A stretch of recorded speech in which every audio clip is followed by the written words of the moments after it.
Hello guys, welcome to my YouTube channel, Ma Victoria Breeze. Alam po natin na ang bougainvillea mahirap pong buhayin. So ito po ay napanood ko at ginaya ko. Pumutol po ako ng sanga ng bougainvillea.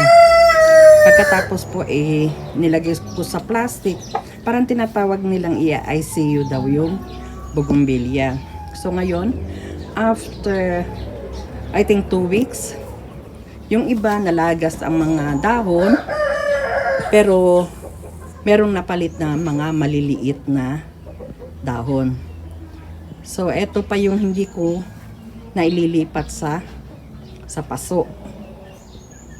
Ayop na siguro naman mabubuhay kasi yung iba nakita ko talagang meron na siyang ugat. So ngayon nagre-replant po ako, nililipat ko po siya sa mga paso. So guys, ito lang advice.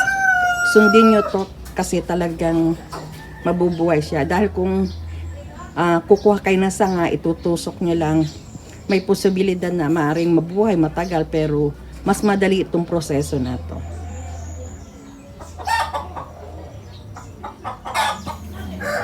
Guys, ito ang proof. Tinanggal ko siya sa plastic. May mga nalagas ng dahon na natuyo. Pero tignan nyo, meron ng tumutubong bagong dahon. Ayan guys, meron ako na i-transfer na dalawa sa paso. Ayan.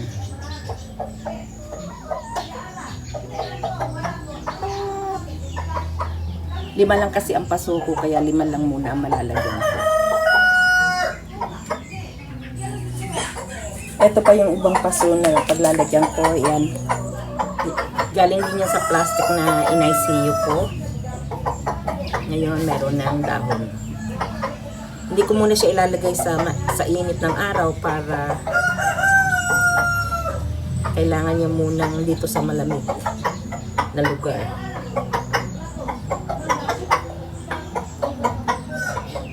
So, ito pa ang iba guys. Lahat sila may sibol ng mga dahon. I-transfer ko ulit dito sa ating paso. Ay, nakakatuwa naman guys. Ako, happy ko talaga na nakapagpabuhay ako kasi nag-ilang trials na ako ng pagtanim na itutusok lamang. Hindi siya mabubuhay. Masyadong maselan. Pero ngayon, alam ko na kung ano ang dapat gawin. Kaya guys, gayahin yung ginawa ko kasi ito makakatulong kung gusto nyong kayo ay bougainvillea lovers.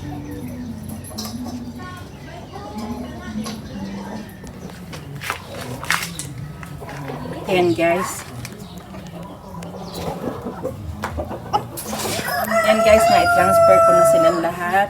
At ngayon ay nakikita nyo naman may mga bago na siyang dahon.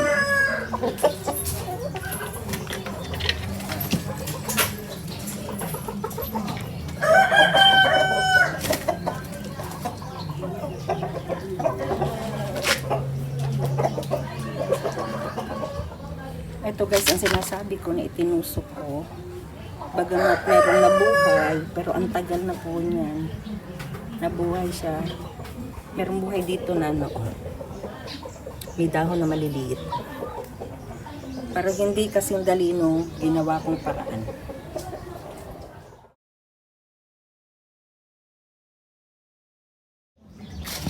So guys, thank you for watching. Please don't forget to subscribe, like, comments, and share. Don't forget to click the bell button so you'll be notified in my next video.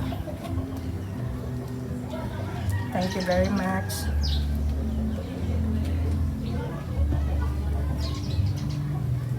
And God bless everyone.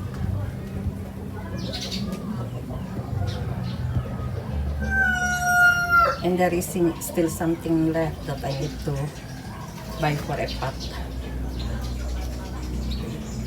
And I will look for something in our neighbor to ask for different colors of bougainvillea.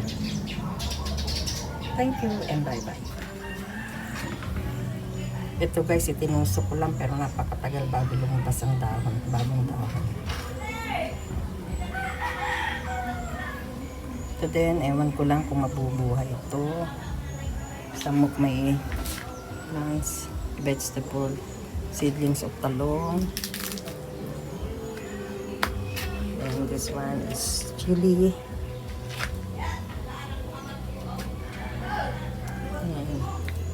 And that one is talong.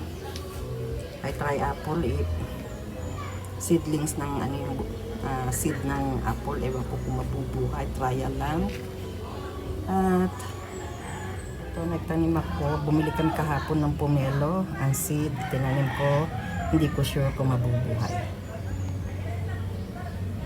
Trial lang.